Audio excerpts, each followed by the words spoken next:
بحمد اللہ آج ہمارے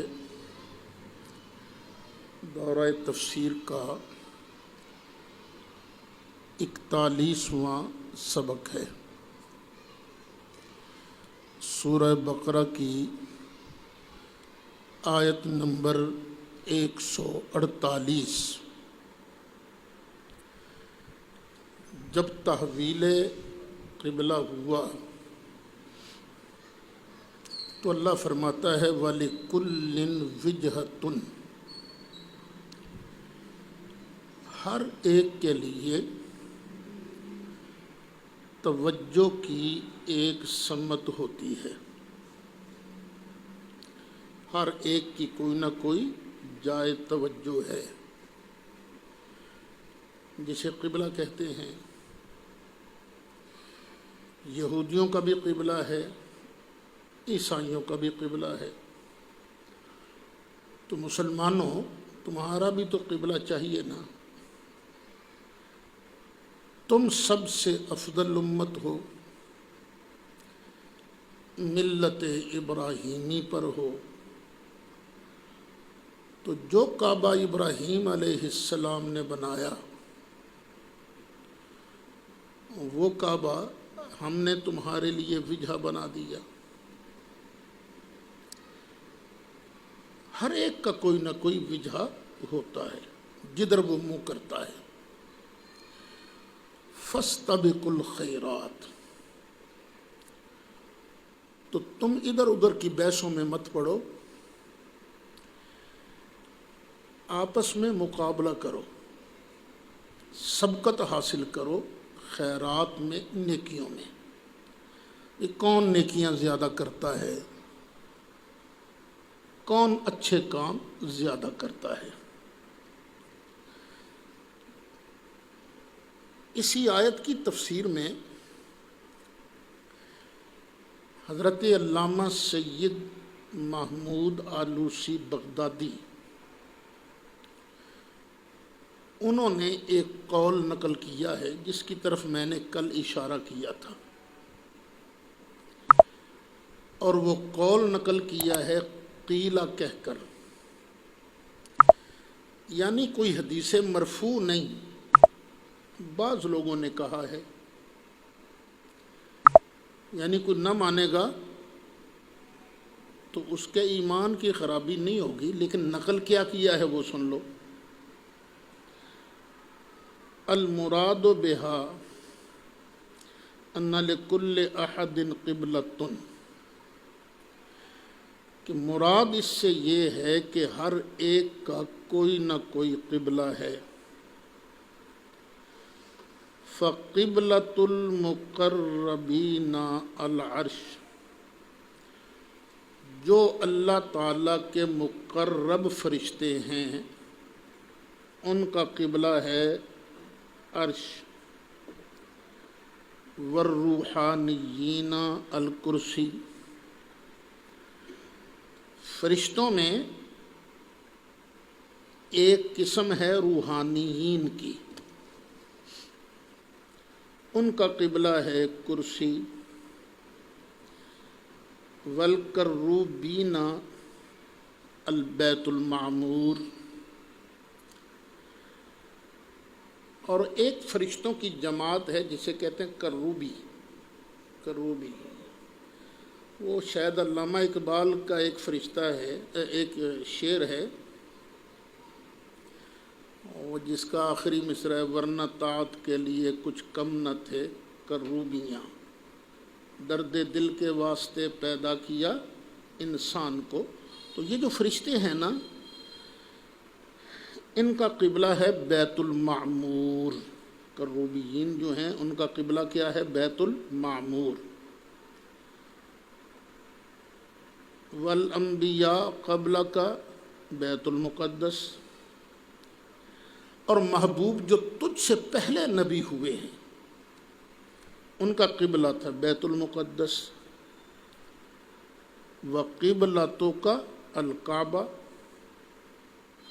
اور تیرا قبلہ کعبہ ہے۔ وہی قبلۃ جسدک، اور یہ جو کعبہ ہے نا یہ تیرے جسم منور کا قبلہ ہے۔ وَأَمَّا قِبْلَةُ رُوحِكَ فَأَنَا، اور بہرحال تیری روح کا جو قبلہ ہے وہ میں اللہ ہوں، تیری روح ہر وقت میری طرف متوجہ رہتی ہے۔ وَقِبْلَتِي أَنْتَ، اور میرا قبلہ تو ہے، میری رحمتیں تیری طرف متوجہ ہیں۔ کما یشیر الیہ، جس طرح کہ اس حدیث میں اشارہ ہے، اللہ ارشاد فرماتا ہے انا عند المنکسرات قلوبہن اجلی، میں ان کے پاس ہوتا ہوں جن کے دل میری وجہ سے ٹوٹے ہوئے ہوتے ہیں۔ میں متکبرین کے پاس نہیں ہوتا، جن کے دلوں میں عجز ہوتا ہے، انکساری ہوتی ہے۔ اور کیوں؟ دیکھو نا، یہ بیگر جو ہے، فقیر، یہ بھی انکساری کرتا ہے نا، کس کے لیے؟ پیسوں کے لیے۔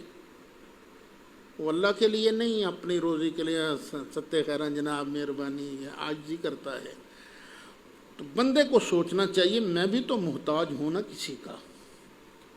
جب بندہ یہ سوچتا ہے میں محتاج ہوں اس کا، تو مجھے کیا ضرورت ہے کہ میں تکبر کرتا ہوں؟ میں متکبر ہوں نہیں، میں بڑا ہوں ہی نہیں۔ تو جس کا دل ٹوٹا ہوتا ہے نا، تو اللہ اس کے پاس ہوتا ہے۔ اب سب سے زیادہ عاجزی کرنے والے نبی کریم علیہ السلام ہیں۔ تو اس حدیث سے اشارہ ملتا ہے کہ یہ بات ٹھیک ہو سکتی ہے، وَقِبْلَتِي أَنْتَ، کہ محبوبہ میری توجہ کا مرکز تو ہے۔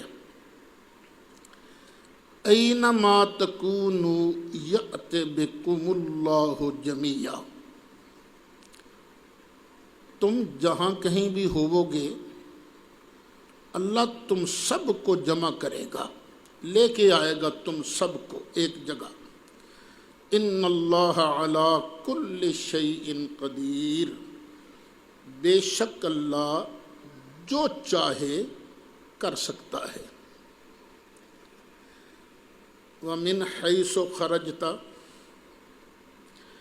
صرف یہ مسئلہ مدینہ شریف تک نہیں ہے، جہاں سے بھی تو نکلے، فول وجہک شطر المسجد الحرام، تو چہرہ کر اپنا مسجد حرام کی طرف۔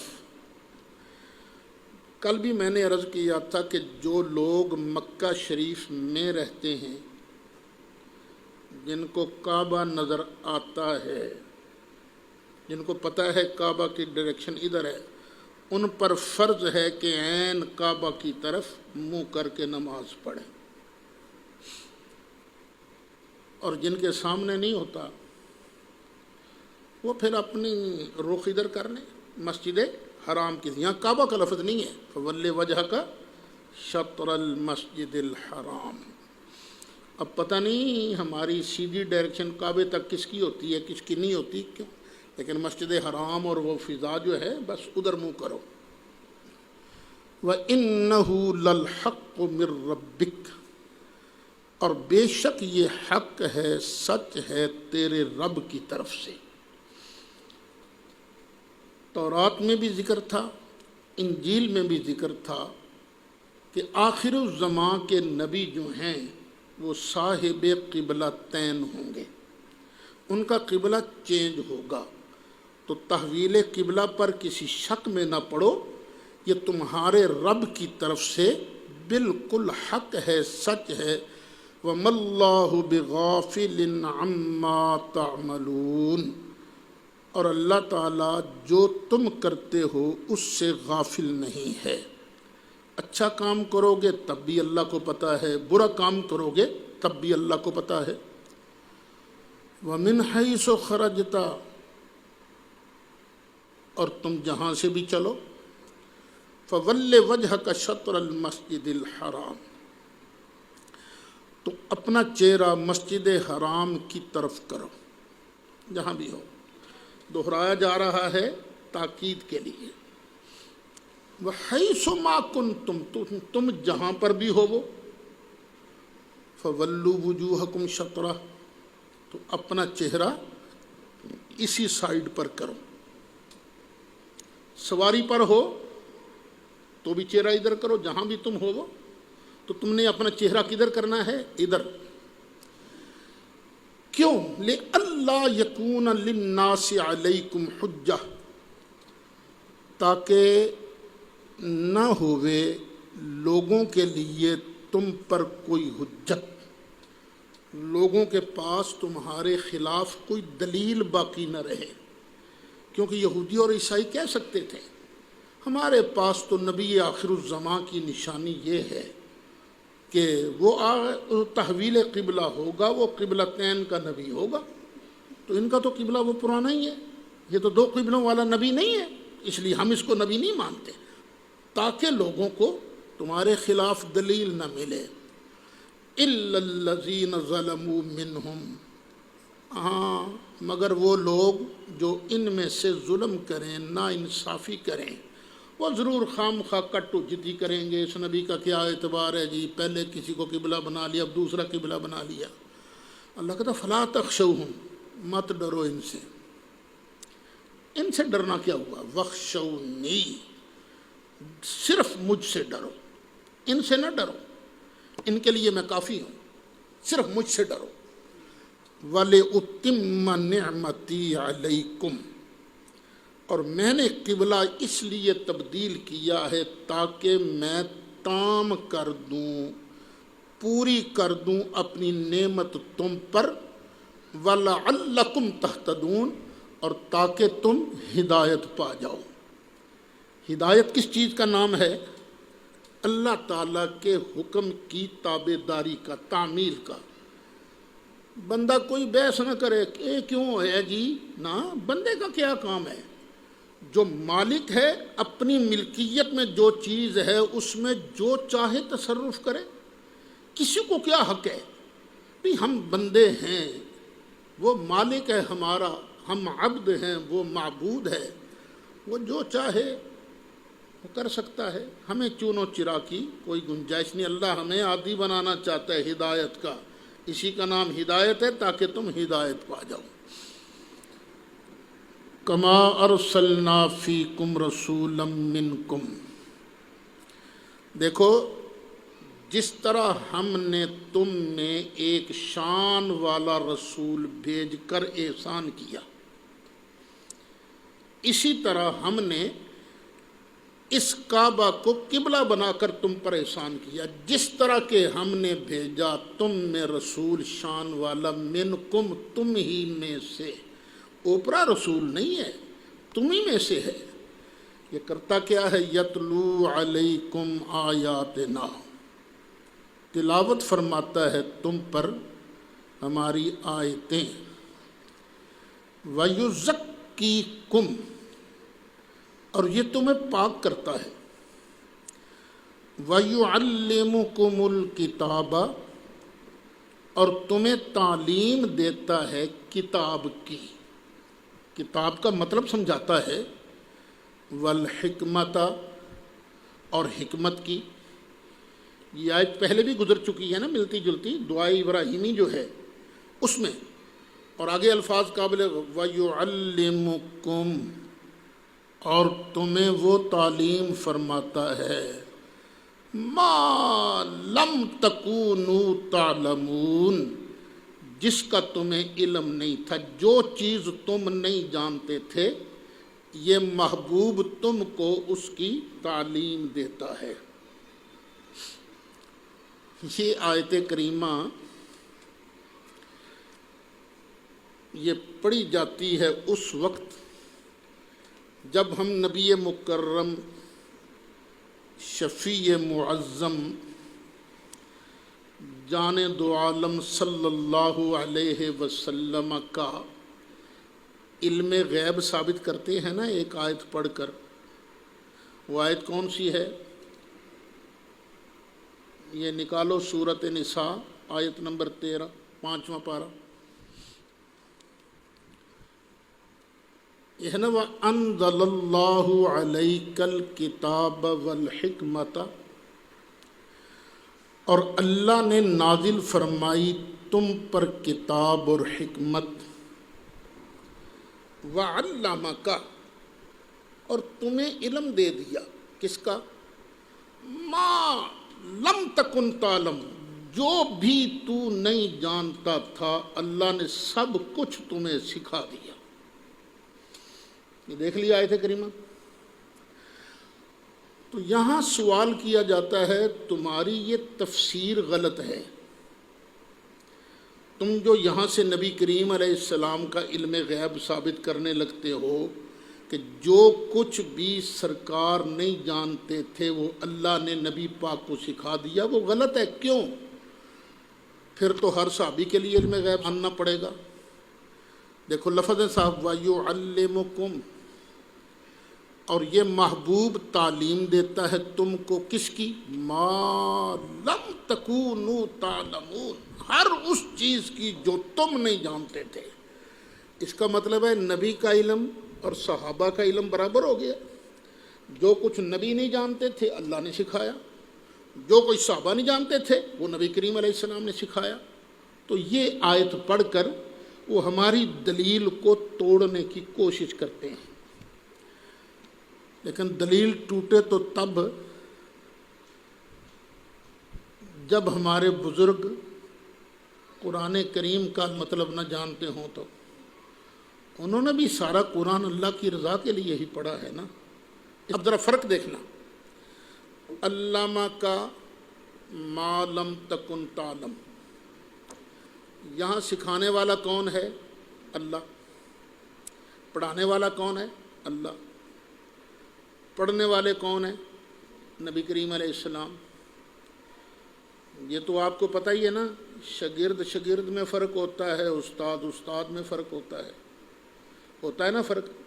سارے شاگرد ایک جیسے نہیں ہوتے، سارے استاد بھی ایک جیسے نہیں ہوتے۔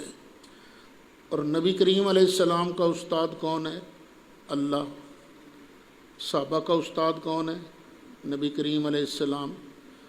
جو فرق اللہ میں اور نبی پاک میں ہے نا، استاد بدل گیا نا، تو استاد میں فرق ہوتا ہے۔ جتنا فرق ادھر ہے اتنا ہی فرق نبی پاک کے علم میں اور صحابہ کے علم میں ہے۔ پھر آگے دیکھو، شاگرد میں فرق ہوتا ہے۔ وہاں پڑھانے والا ہے اللہ، تو پڑھنے والے کون ہیں؟ نبی کریم علیہ السلام۔ استاد بھی بدل گیا، شاگرد بھی بدل گیا، اور یہاں پڑھانے والا کون ہے؟ نبی کریم علیہ السلام، اور پڑھنے والے کون ہیں؟ صحابہ کرام۔ تو جتنا فرق صحابہ کرام اور نبی کریم علیہ السلام میں ہے اتنا ہی فرق ان کے علم میں بھی ہے۔ ایک بات۔ دوسری بات یہ کہ نبی کریم علیہ الصلاۃ والسلام کے بارے اللہ فرماتا ہے وَعَلَّمَكَ مَا لَمْ تَكُنْ تَعْلَمْ۔ یہاں یہ ما عام ہے، یہ ما کیا ہے؟ عام، خاص نہیں، لیکن اس کا مخصص موجود ہے۔ مخصص کہتے ہیں تخصیص کرنے والی چیز۔ ہر چیز کا علم یہاں مراد نہیں، مخصص موجود ہے۔ وہ کیا؟ عقل کہتی ہے کہ نبی کریم علیہ السلام الہ نہیں، معبود نہیں، عبد ہیں۔ تو جو علوم خاصہ الوہیت ہیں وہ نبی کریم علیہ السلام کے لیے ثابت نہیں ہیں۔ بات ذرا ذہن میں رکھنا اس کو۔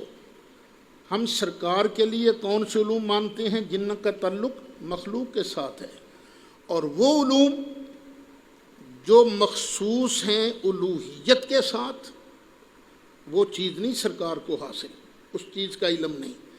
اسی طرح وَيُعَلِّمُكُم مَّا لَمْ تَكُونُوا تَعْلَمُونَ، یہاں عقل مخصص ہے اس بات کی کہ جو علوم لازمہ نبوت و رسالت ہیں، جو علوم نبوت اور رسالت کے ساتھ مخصوص ہیں، وہ صحابہ کرام کو حاصل نہیں ہیں۔ بھائی ہماری دلیل ٹوٹتی نہیں ہے، ٹوٹتی نہیں ہے۔ کیوں؟ یہاں استاد استاد میں فرق ہے اور شاگرد شاگرد میں فرق ہے۔ اچھا، پھر ایک اور بات بھی ہے کہ نبی کریم علیہ السلام نے تو صحابہ کو سب کچھ بتا دیا تھا۔ بخاری شریف ہے، جلد پہلی ہے، صفحہ 453 ہے۔ طارق بن شہاب روایت کرتے ہیں کہ میں نے حضرت سیدنا عمر فاروق رضی اللہ عنہ کو سنا، فرما رہے تھے کہ ایک دن نبی کریم علیہ السلام ایک جگہ جلوہ گر ہو گئے۔ فاخبرنا، اب نبی کریم علیہ السلام نے ہمیں خبریں دینی شروع کی۔ کہاں سے؟ عن بدء الخلق، مخلوق کی ابتدا سے، جہاں سے مخلوق شروع ہوئی، جو سب سے پہلی چیز بنی اس کے ذکر سے آپ نے خطبہ شروع فرمایا۔ پھر یہ بنا، پھر یہ بنا، پھر یہ ہوا، یہ اب یہ ہو رہا ہے، اب یہ، اور پھر یہ ہوگا، یہ ہوگا، اور بات کہاں تک پہنچی؟ حتیٰ دخل اہل الجنت منازلہم واہل النار منازلہم، یہاں تک کہ جنتی اپنے اپنے ٹھکانوں پر پہنچ گئے اور دوزخی اپنے اپنے ٹھکانوں تک پہنچ گئے۔ حافظ ذالک من حفظہ ونسیہ من نسیہ، جس نے اس کو یاد رکھا اس نے یاد رکھا، جو بھول گیا سو بھول گیا۔ تو یہاں بھی برابری نہیں ہے، سرکار نے تو سب کچھ بتا دیا تھا لیکن کئی صحابہ بھول گئے۔ ایک استاد استاد میں فرق، شاگرد شاگرد میں فرق، اور پھر یہ بھولے بھی ہیں صحابہ کرام۔ اسی حدیث کی شرح کرتے ہوئے علامہ بدر الدین عینی نے عمدۃ القاری کے اندر لکھا ہے، اس حدیث میں اس بات کی دلیل موجود ہے کہ نبی کریم علیہ السلام نے اخبار فی المجلس الواحد، ایک ہی مجلس میں خبر دی۔ کہاں سے؟ کس کی؟ بجمیع احوال المخلوقات، تمام مخلوقات کے سارے احوال کی خبریں دیں۔ من ابتدائہا الی انتہائہا، شروع سے لے کر آخر تک۔ وفی ایراد ذالک کلہ فی المجلس الواحد امر عظیم من خوارق العادت فکیف وقد اعطی جوامع الکلم مع ذالک، اس میں نبی کریم علیہ السلام کی دو شانیں ہیں۔ کیا؟ نبی کریم علیہ السلام نے ٹائم بھی بہت تھوڑا لیا، اور نبی کریم علیہ السلام نے چھوڑی بھی کوئی شے نہیں، سب کچھ ہی بیان کر دیا۔ اس بات کو امام اللہ علی قاری نے مشکات جلد 11، مرکات شرح مشکات جلد 11 صفحہ 4، حضرت شاہ عبد الحق محدث دہلوی نے اشیۃ اللمعات جلد 4 صفحہ 444، ارشاد الساری شرح صحیح بخاری جلد 5 صفحہ 250، فتح الباری شرح صحیح بخاری جلد 6 صفحہ 290۔ ایک اور حدیث بھی اسی مضمون کے سن لیجئے۔ حضرت حذیفہ رضی اللہ عنہ، یہ نبی کریم علیہ السلام کے رازدان صحابی تھے، صاحب سر رسول اللہ صلی اللہ علیہ وسلم۔ فرماتے ہیں ایک دن نبی کریم علیہ السلام نے خطبہ ارشاد فرمایا، ما ترک فیہا شیئا، سرکار نے کسی چیز کو چھوڑا ہی نہیں، الی قیام الساعۃ، قیامت کے قائم ہونے تک، الا ذکرہ، مگر کہ سرکار نے اس کا ذکر فرمایا۔ قیامت تک کی ہر شے کا حضرت حذیفہ فرماتے ہیں نبی کریم علیہ السلام نے بیان فرما دیا اپنے خطبہ کے اندر، کوئی شے چھڈی نہیں۔ اور یقین کر لینا آج کا سبق بھی میرے آقا نے بیان فرمایا وہاں، آج کا سبق بھی۔ حضرت حذیفہ فرماتے ہیں کہ پھر ایسا ہوا، اچھا آپ دیکھو نا، آپ کے کئی ساتھیاں ذہن میں بھی نہیں ہوتے، اچانک وہ سامنے آ جائے تو فٹ ذہن میں آ جاتی ہے نا، وہ فلانا یہاں آ گیا بھی.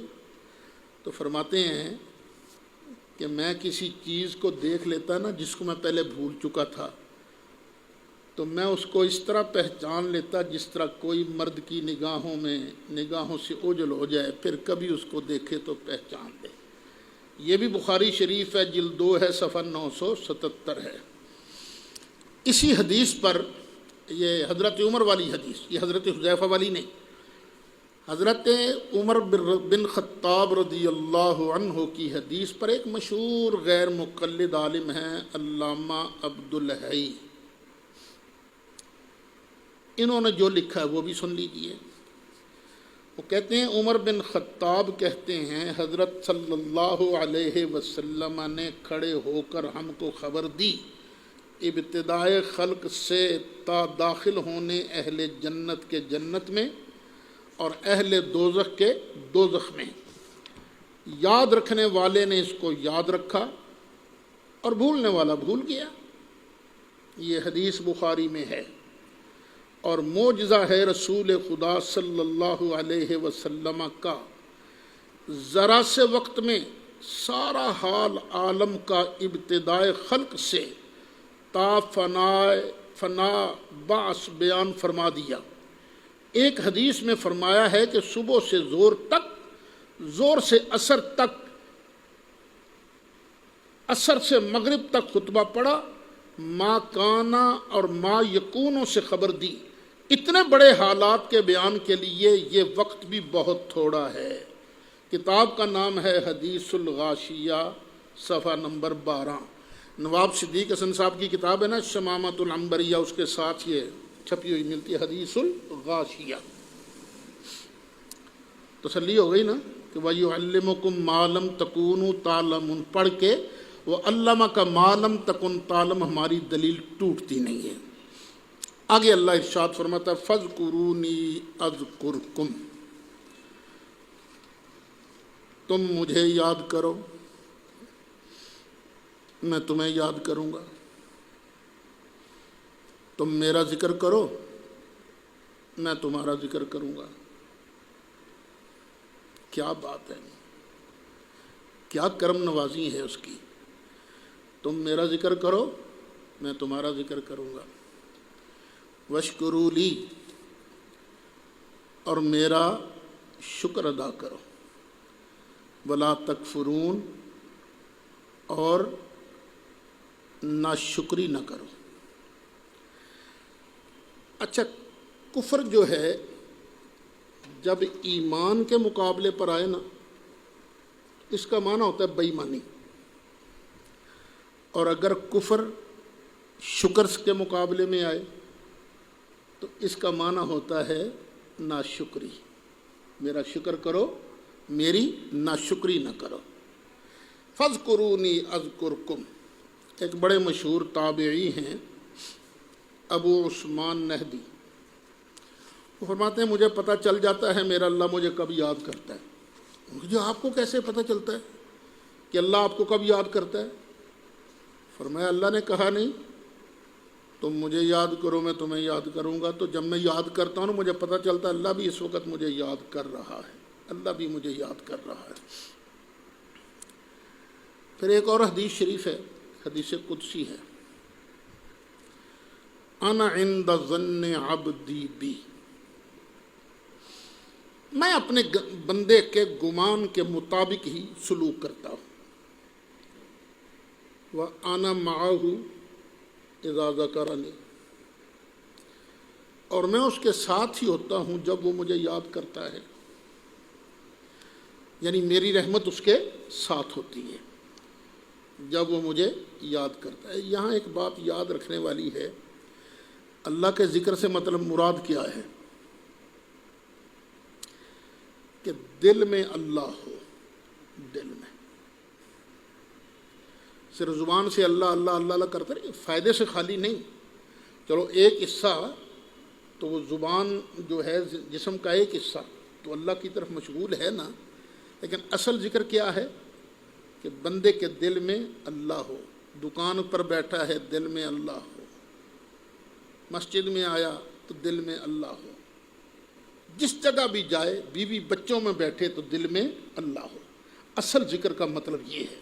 باقی زبان سے ادا کرنا سبحان اللہ، چلو غنیمت ہے بھائی، زبان تو اللہ اللہ کر رہی ہے نا، تو دونوں طرح اللہ کا ذکر ہونا چاہیے۔ نبی کریم علیہ السلام فرماتے ہیں، اللہ فرماتا ہے کہ میری رحمت تو ساتھ ہی ہوتی ہے۔ جب میرا بندہ مجھے یاد کرتا ہے نا اکیلے میں، تو میں بھی اسے تنہا یاد کرتا ہوں، اکیلے میں یاد کرتا ہوں۔ شاید یاد ہوگا آپ کو، میں نے یہ حدیث کہاں بیان کی تھی؟ کو یاد ہے؟ فاتحہ خلف الامام کے مسئلے میں، فاتحہ خلف، اقرا بہا فی نفسک یا فارسیو، اس کو اپنے نفس میں پڑھنا ہے۔ تو میں نے وہاں دی بھی فی نفسک کا معنی کیا ہے؟ تنہا۔ جب بندہ تنہا اکیلے مجھے یاد کرتا ہے نا اکیلے میں، تو میں بھی اسے اکیلے میں یاد کرتا ہوں۔ وَإِن ذَكَرَنِي فِي مَلَئٍ ذَكَرْتُهُ فِي مَلَئٍ خَيْرٍ مِّنْهُمْ، اگر بندہ مجھے جماعت میں یاد کرتا ہے تو میں بھی اسے پھر ایسی جماعت میں یاد کرتا ہوں جو بندے کی جماعت سے بہتر ہے۔ بندہ انسانوں کی جماعت میں مجھے یاد کرتا ہے، میں فرشتوں کی جماعت میں اسے یاد کرتا ہوں۔ وَإِن تَقَرَّبَ إِلَيَّ بِشِبْرٍ، اگر بندہ ایک بالشت، ایک گٹھ میرے قریب آئے، تقربت الیہ ذراعا، تو میں ایک ذراع اس کے قریب آتا ہوں، میں اتنا اس کے قریب آتا ہوں۔ تم چل تو سی اللہ کی راہ میں، دیکھ اللہ کی رحمت آتی کیسے ہے۔ اور اگر کوئی اتنا میرے پاس آتا ہے، اتنا میرے قریب آتا ہے، تو میں اس کے پاس آتا ہوں اس طرح ہے، اتنا یہ فاصلہ جو ہے میں اس طرح اس کے پاس آتا ہوں۔ اور جو میرے پاس آتا ہے یمشی، پیدل چل کر، اتیتہ ہرولہ، میں اس کے پاس آتا ہوں دوڑ کر۔ یعنی اللہ کے پاس آنے کا مطلب کہ اللہ کی رحمت، اللہ تعالیٰ کی رحمت دوڑ کر اس کی طرف جاتی ہے۔ بخاری شریف ہے جلد 2 ہے صفحہ 1101 ہے، مسلم شریف ہے جلد 2 ہے صفحہ 341 ہے، ترمذی شریف ہے جلد 2 ہے صفحہ 200 ہے۔ اب یہاں ذرا مسئلہ اس کو یاد بھی رکھنا ہے، جب بھی ہم اللہ کو یاد کریں گے تو اللہ اس وقت ہمیں یاد کرتا ہے۔ یہ اللہ کا وعدہ ہے نا، اللہ کا وعدہ سیاست دانوں والا نہیں ہوتا۔ اللہ کا وعدہ ان اللہ لا یخلف المیعاد، اللہ وعدہ خلافی نہیں کرتا۔ اب جھگڑا رہتا ہے ہمارا اور مخالفین کا، زیادہ جھگڑا رہتا ہے نماز جنازہ کے بعد دعا مانگنے کا۔ وہ کہتے ہیں خبردار جنازہ کے بعد اگر دعا مانگی تو یہ بدعت ہوگا، حرام ہوگا۔ اس کی تفصیلی بحث تو میں کروں گا نا، وَإِذَا سَأَلَكَ عِبَادِي عَنِّي فَإِنِّي قَرِيبٌ، وہاں پر یہاں صرف ایک بات عرض کر دیتا ہوں کہ وہ جنازے کے بعد ہم جو دعا مانگتے ہیں فرض نہیں سمجھتے، جنازے کا حصہ نہیں سمجھتے، واجب نہیں سمجھتے، سنت موقدہ بھی نہیں سمجھتے۔ کہتے ہیں مانگ لی ٹھیک ہے، نہیں مانگی کوئی گناہ نہیں، ہم یہی کہتے ہیں نا، مستحب عمر ہے، بس اللہ اللہ اور خیر صلی اللہ۔ لیکن جو لوگ اعتراض کرتے ہیں بدعت اور حرام کہتے ہیں، ان کو ذرا سوچنا چاہیے۔ ہم دعا میں کیا کہتے ہیں؟ ہاتھ اٹھائے، اللہم، اے اللہ، اس وقت اللہ کو یاد کرتے ہیں نا۔ صرف اتنا بتا دیا جائے کہ جب کہتے ہیں جنازہ کی نماز کے بعد یا عام نمازوں کے بعد اللہم، اے اللہ، تو کیا اس وقت اللہ ہمیں یاد کرتا ہے یا نہیں کرتا؟ بس یہ بات یاد رکھو۔ تو جب اللہ ہمیں اس وقت یاد کرتا ہے تو ہمیں تو پھر مان کرنا چاہیے نا، ہمارا رب ہمیں پیار سے یاد کر رہا ہے۔ یہ بڑے عجیب لوگ ہیں، ایک جھگڑا شروع کر رکھا ہے۔ یہ نماز کے بعد جب دعا مانگی جاتی ہے نا، نماز کے وہ کہتے ہیں کتنے لکھے ہے نماز کے بعد دعا۔ یہ موٹر وے نہیں بنی تھی، ہم جا رہے تھے لاہور، اور وقت بھی شاید فجر کا تھا۔ نماز پڑھنی تھی ہم نے، اگر میں بھول رہا ہوں وہ نماز کا وقت کیا ہے، اللہ تعالیٰ مجھے معاف فرمائے، کیوں بھول بھی جاتا ہے بندہ۔ ایسے ہی کچھ یاد پڑ رہا ہے، شاید فجر کا وقت تھا، جا رہے تھے ہم، تو رستے میں نا وہ مانا والا سے نا ارے بڑا ایک جگہ قلعہ شبدیو سنگھ، جاتے ہوئے بائیں ہاتھ وہاں ایک ہوٹل تھا، تو بڑی اچھی چائے وائے بناتے تھے وہ، اب تو خیر سائڈ بدل لی انہوں نے، اس طرف آ گئے۔ اس کے ساتھ ہی مسجد تھی اہل حدیث حضرات کی، تو نماز پڑھ کے نا دعا مانگ کے فارغ ہوئے تھے۔ سانگلہ ہل والا مناظرہ تازہ تازہ ہوا تھا، انہوں نے مجھے دیکھا تو پہچان لیا، میں نے نماز پڑھنی تھی، خیر ہم اندر گئے، نماز پڑھی تو اندر نا بڑے بڑے فریم لگے ہوئے تھے، نماز کے بعد اجتماعی دعا بدعت ہے، اور بار وہ خود دعا مانگ رہے تھے۔ خیر مجھے جب ملے نا میں نے کہا دو کم کرو، یا اے فریم لا دیو یا دعا مانگنی چھڑ دیو، ایک ہی خود دعا مانگتے ہو اور اندر فریم لگا کے رکھیں کہ اتنے نماز کے بعد اجتماعی دعا کرنا بدعت ہے، اور بدعت شدت نہیں بنتی۔ ہاں ایک چیز بدعت بن جاتی ہے، مثلا اس وقت میں پڑھا رہا ہوں، بیٹھا ہوں کرسی پر، اگر میں کہوں کہ کرسی پر ہی بیٹھ کر پڑھانا واجب ہے، ضروری ہے کرسی پر بیٹھ کر پڑھانا، تو یہ کہنا بھی بدعت ہو جائے گا، کیونکہ میرا کرسی پر بیٹھ کر پڑھانا کوئی شرعن کو ضروری تھوڑی ہے، میری اپنی سہولت کے لیے ہے کہ میں بیٹھ نہیں سکتا نیچے، مجبوری ہے، مجبوری کی وجہ سے۔ تو جائز چیز کو اگر واجب کہہ دیا جائے تو بدعت بن گیا، اور اگر کسی جائز چیز کو ناجائز کہہ دیا گیا تو بھی بدعت بن گیا۔ اب دیکھنا یہ ہے بدعت کا ارتکاب کون کرتا ہے، دعا مانگنے والے یا دعا سے روکنے والے۔ شریعت یا تو جائز کہے گی یا ناجائز کہے گی۔ اب پہلے یہ دیکھیں کہ نماز کے بعد، فرض نماز کے بعد دعا مانگی بھی ہے کسی نے کہ نہیں۔ ام المومنین حضرت سیدہ طیبہ طاہرہ حضرت عائشہ صدیقہ رضی اللہ عنہا آپ ارشاد فرماتی ہیں کہ نبی کریم علیہ السلام جب بھی کسی مجلس میں تشریف فرما ہوتے یا کوئی نماز ادا فرماتے تو چند کلمات ارشاد فرماتے۔ حضرت عائشہ صدیقہ نے آپ سے ان کلمات کے متعلق پوچھا، آقا یہ آپ کیوں یہ کلمات پڑھتے ہیں؟ تو نبی کریم علیہ السلام نے فرمایا کہ اگر کوئی شخص اچھی بات کرے، یعنی بات تو کرے گا نا، کسی مجلس میں ہی کرے گا نا، اکیلا باتیں تھوڑی کرتا ہے بندہ۔ اذا تکلم ان تکلم بخیر، اگر کسی نے اچھی بات کی، کان طابعا علیہن الی یوم القیامہ، تو یہ جو کلمات ہیں نا، پاک کلمات جو میں تلاوت کرتا ہوں ہر نماز کے بعد پڑھتا ہوں، یہ کلمات اس نیکی پر مور لگ جائیں گے، قیامت تک وہ مور نہیں ٹوٹے گی، یعنی سوائے کفر کے یہ کلمات باقی رہیں گے، یہ نیکی تیرے کھاتے کے اندر درج رہے گی۔ وَإِن تَكَلَّمَ بِغَيْرِ ذَلِكَ، اگر مجلس میں بیٹھے ہیں، گپیں لگ رہی ہیں، ادھر ادھر کی باتیں ہو رہی ہیں، سیاست پر بات ہو رہی ہے، کاروبار پر بات ہو رہی ہے، حکومت پر بات ہو رہی ہے، لطیفے سنائے جا رہے ہیں، اس طرح کی کوئی بات ہوئی، پھر بعد میں اگر یہ کلمات پڑھ لیے گئے تو یہ کلمات جو ہیں وہ جو بیہودہ باتیں کی ہیں نا، ان کا کفارہ بن جائیں گے۔ سرکار فرماتے ہیں اس لیے میں یہ کلمات ہر نماز کے بعد پڑھتا ہوں۔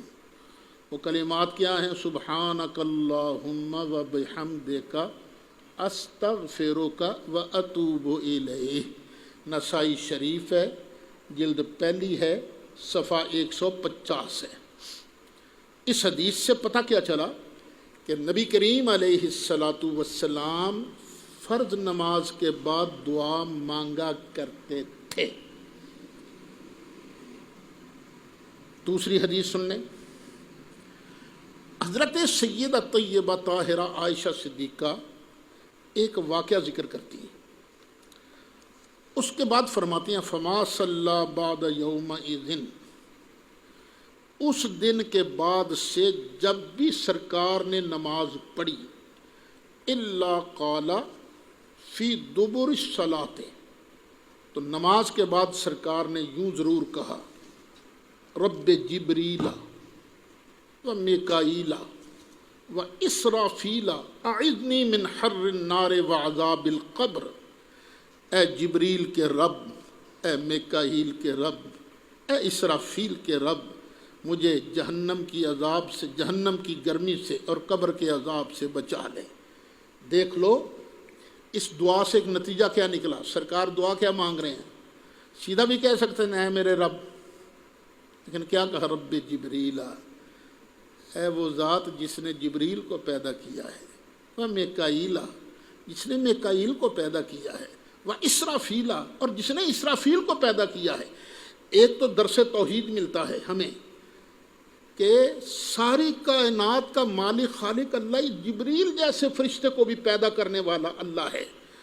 دوسرا مانگنا ہے نا اللہ سے تو کسی پیارے کا نام لے لو درمیان میں، اس لیے رب جبریل و میکائیل و اسرافیل، اے جبریل کے رب، کیا اے مالک تجھے جبریل کا واسطہ، اے مالک تجھے میکائیل کا واسطہ، اے مالک تجھے اسرافیل کا واسطہ، مجھے جہنم کی گرمی سے اور قبر کے عذاب سے بچا۔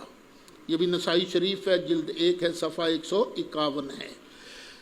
سرکار کے دعا مانگنے کا مطلب کیا ہے، خود سرکار پر ہمیشہ خشیت طاری رہتی تھی، اللہ تعالیٰ کی محبت، اللہ تعالیٰ کا رعب سرکار پر طاری رہتا تھا۔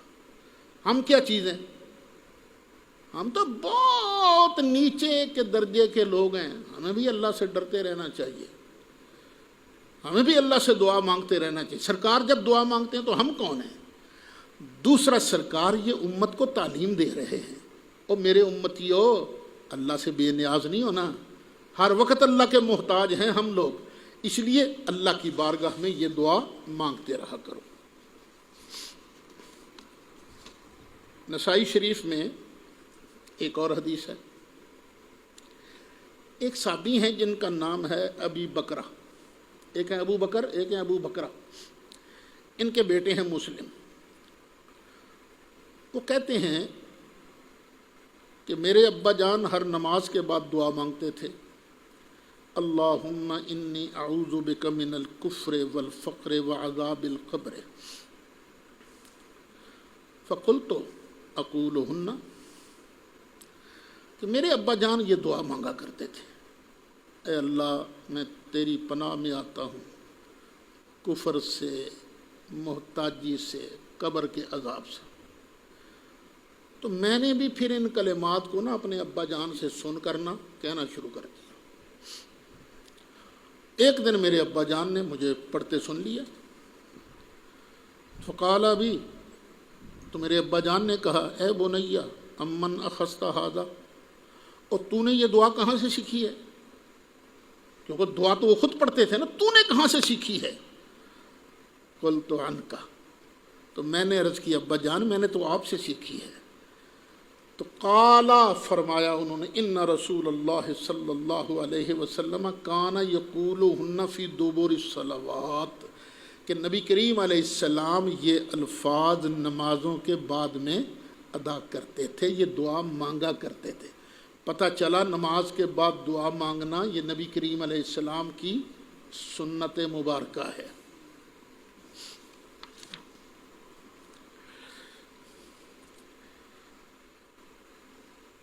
یہاں ایک سوال پیدا ہوتا ہے،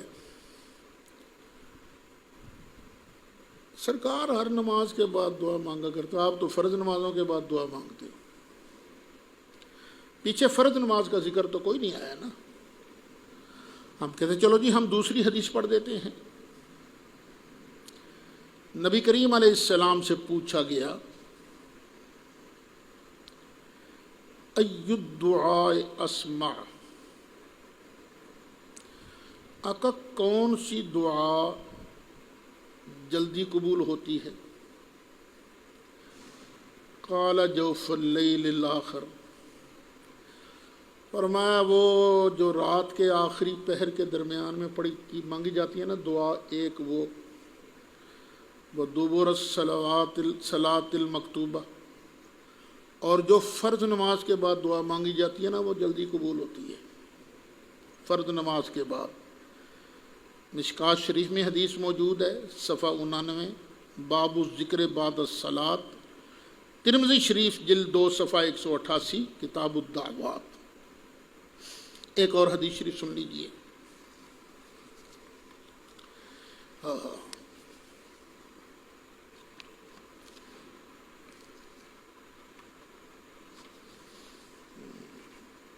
لمبا نہ کام ہو جائے، میں ذرا تھوڑا سا شارٹ کر لوں۔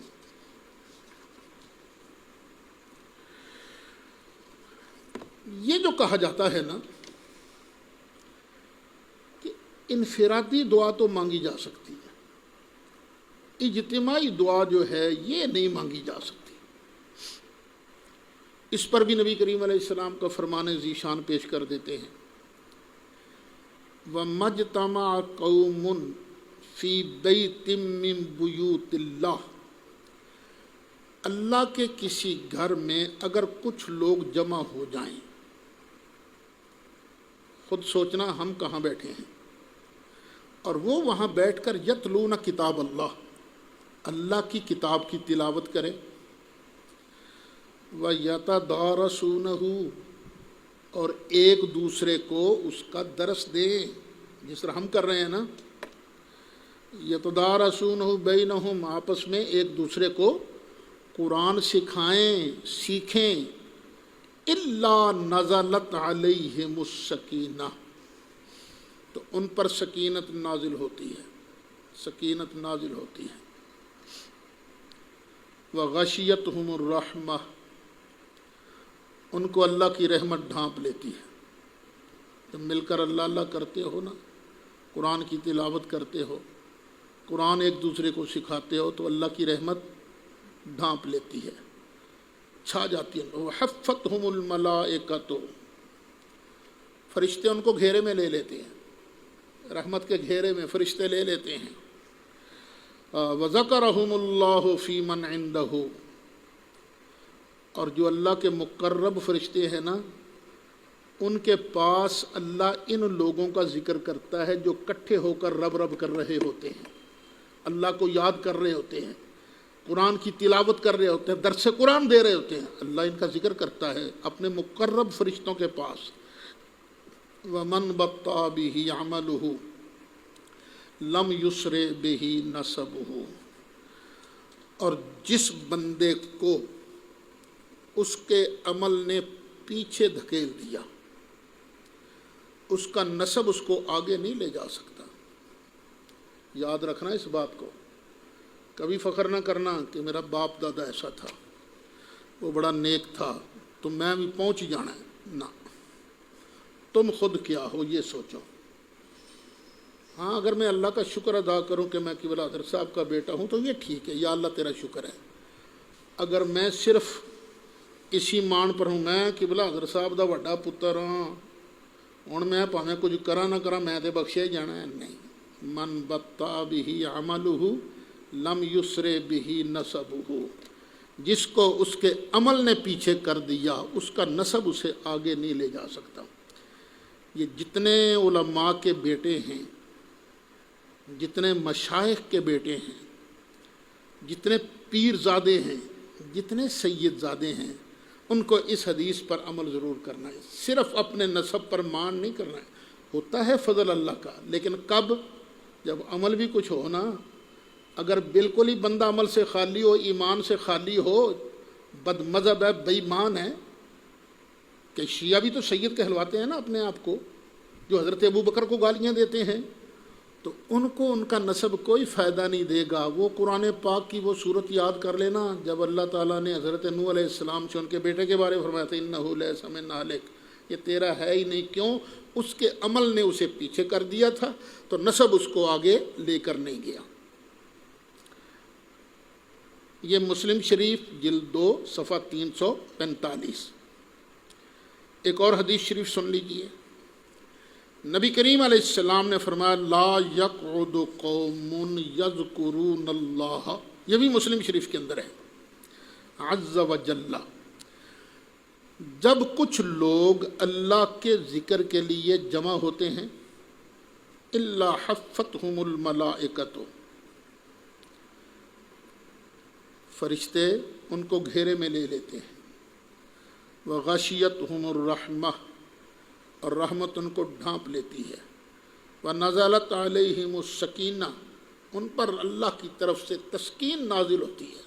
کبھی اللہ اللہ کر کے دیکھو، بڑے نا عاجزی سے تلاوت کر کے دیکھو، عاجزی اور انکساری سے قرآن سمجھ، یہ ساری ڈیپینڈ کرتی ہے نیت پر، نیت کیا ہے۔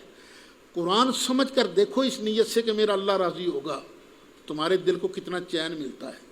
چین کیوں نہ ملے، یہ اس سرکار نے فرمایا ہے جس سے بڑا سچا دنیا میں پیدا ہی نہیں ہوا۔ نزلت علیہم السکینہ، تو ان پر تسلی نہ، کن پر؟ جو جمع ہو کر اللہ کا ذکر کرتے ہیں، اللہ کی یاد کرتے ہیں۔ پچھلی حدیث میں تھا تلاوت کرتے ہیں، قرآن سمجھتے سمجھاتے ہیں، جہاں صاف لفظ ہے ذکر کا، وَنَزَلَتْ عَلَيْهِمُ السَّكِينَةُ وَذَكَرَهُمُ اللَّهُ فِي مَنْ عِندَهُ، اور جو اللہ کے مقرب فرشتے ہیں اللہ ان کے پاس ان کا ذکر بھی کرتا ہے۔ مسلم شریف جلد 2 صفحہ 345، ترمذی شریف جلد 2 صفحہ 173، کتاب الاذکار صفحہ 49۔ حضرت سیدنا ابو سعید خدری رضی اللہ عنہ آپ سے روایت ہے، یہ بھی مسلم شریف کی حدیث ہے جو میں سنا رہا ہوں۔ خرج معاویۃ علی حلقۃ فی المسجد، حضرت سیدنا امیر معاویہ رضی اللہ عنہ ایک دن مسجد میں تشریف لائے، تو وہاں دیکھا کچھ لوگوں نے ایک حلقہ بنایا ہوا ہے۔ فرمایا ما اجلسکم، اب کیا لینے بیٹھے ہو یہاں؟ انہوں نے کہا جلسنا نذکر اللہ، انہوں نے کہا جناب ہم ذکر اللہ کے لیے، اللہ کے ذکر کے لیے بیٹھے ہیں۔ قال اللہ ما اجلسکم الا ذاک، کیا تم اللہ کے نام کی قسم کھا کر کہتے ہو کہ تم صرف اسی مقصد کے لیے بیٹھے ہو؟ قالوا، صحابہ نے جواب، لوگوں نے جواب دیا واللہ ما اجلسنا الا ذاک، اللہ کی قسم ہے ہمیں اسی چیز نے یہاں بٹھایا ہے کہ ہم بیٹھ کر اللہ کا ذکر کریں گے۔ تو فرمایا میں نے تم سے جو قسم لی ہے نا، میں کوئی تہمت نہیں لگا رہا تھا تم پر، اور دیکھو جو تم بیٹھے ہو نا، میں رسول اللہ صلی اللہ علیہ وسلم کے بہت قریب تھا، میں رسول اللہ صلی اللہ علیہ وسلم کے بہت قریب تھا۔ میں حدیثیں بھی کم بیان کرتا ہوں، زیادہ نہیں بیان کرتا، لیکن جو کرتا ہوں ٹھیک بیان کرتا ہوں۔ ایک دن نبی کریم علیہ السلام اپنے صحابہ کے حلقہ میں تشریف لائے، صحابہ بھی بیٹھے ہوئے تھے۔ فرمایا ما اجلسکم، اور تمہیں کس چیز نے یہاں بٹھایا ہوا ہے؟ قالوا جلسنا نذکر اللہ، عرض کیا آقا ہم بیٹھے ہیں اللہ کے ذکر کے لیے، وَنَحْمَدُهُ عَلَى مَا هَدَانَا لِلْإِسْلَامِ، اور ہم اللہ کی حمد کر رہے ہیں، شکر کر رہے ہیں کہ اس نے ہمیں اسلام کی ہدایت دی۔ کس کام کے لیے جمع ہوئے ہیں؟ اللہ کے ذکر کے لیے، اور اس کام کے لیے کہ اللہ نے ہمیں اسلام کی ہدایت دی ہے۔ وَمَنَّ بِهِ عَلَيْنَا، اور اللہ نے اسلام کے ذریعے، آپ کی تشریف آوری کے ذریعے ہم پر احسان فرمایا ہے۔ آقا ہم یہ ذکر کر رہے تھے، ہاں ہاں قالا، سرکار نے فرمایا اللہ ما جلسکم الا ذاکا، کیا تم واقعی اللہ کے نام کی قسم کھا کر کہتے ہو کہ اسی مقصد کے لیے بیٹھے تھے؟ قالا اما انی لم استحلفکم تہمتا لکم، سرکار نے فرمایا میں نے تم سے یہ قسم اس لیے نہیں لی کہ میں کوئی تہمت لگا رہا ہوں تم پر، وہ یہ تھا وَلَٰكِنَّهُ أَتَانِي جبرائیل، بات یہ ہے کہ ابھی جبریل میرے پاس آیا تھا، فَأَخْبَرَنِي، اور جبریل نے مجھے بتایا ان اللہ عز وجل یباہی بکم الملائکہ، کہ اللہ تمہاری وجہ سے فرشتوں کے سامنے مباحات فرما رہا ہے۔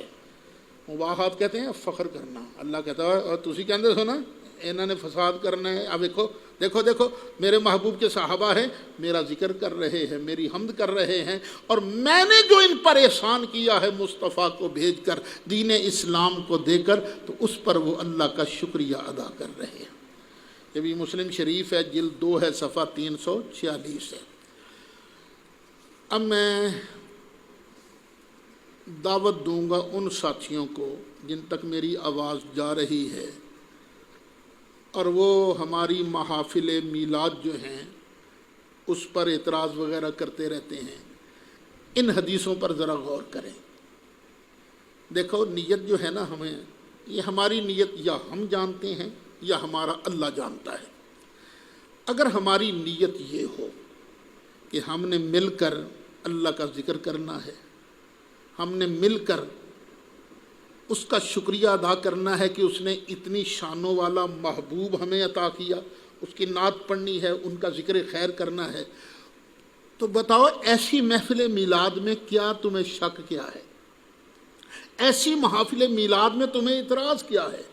دیکھو تم بھی تو یہی کرتے ہو نا، ہم محفل میلاد لکھ دیتے ہیں، تم کہتے ہو جلسہ سیرت النبی، ہوتا تو وہی کچھ ہے نا۔ چلو تم بھی دین بیان کرتے ہو، ہم بھی دین بیان کرتے، فرق کیا ہے؟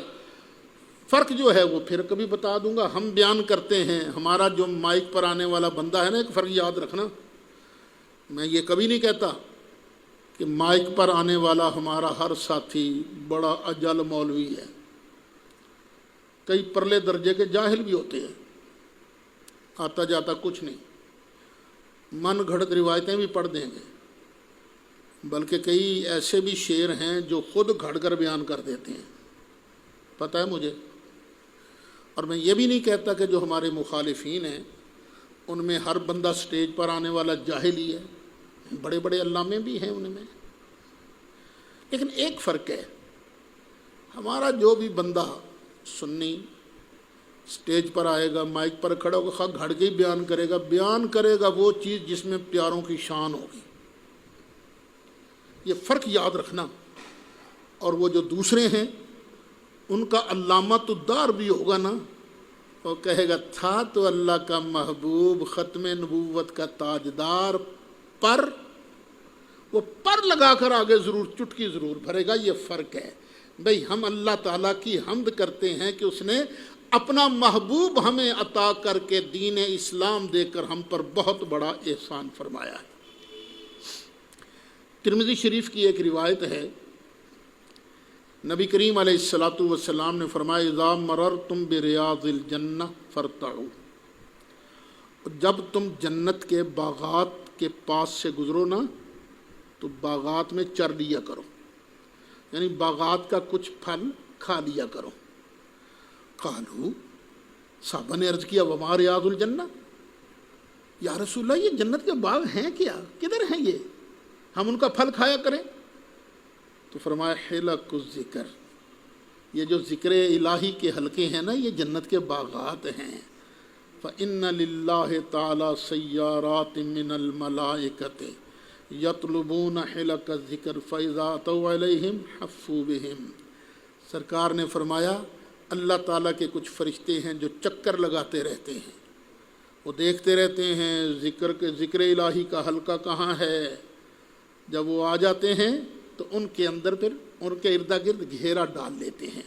یہ نبی کریم علیہ السلام نے ارشاد فرمایا، تو فَاذْكُرُونِی، تم میرا ذکر کرو میں تمہیں یاد کروں گا۔ وشکروا لی، میرا شکر ادا کرو، ولا تکفرون، اور ناشکری نہ کرنا۔